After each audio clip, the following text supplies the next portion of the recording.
నిర్వహించేటప్పుడు చాలా మంది అన్నదానం పెడుతున్నాం అంటున్నారు.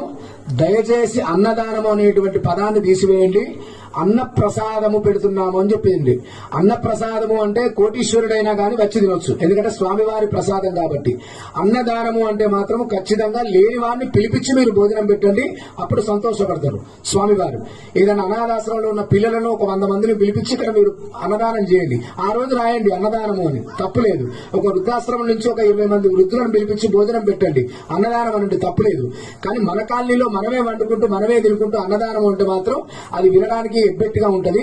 కాబట్టి దయచేసి అన్నప్రసాదం అని మాత్రమే మీరు దీన్ని ఫార్వర్డ్ చేయండి. అందరూ కూడా దాన్ని రక్షించండి. శుభం భూయాలు.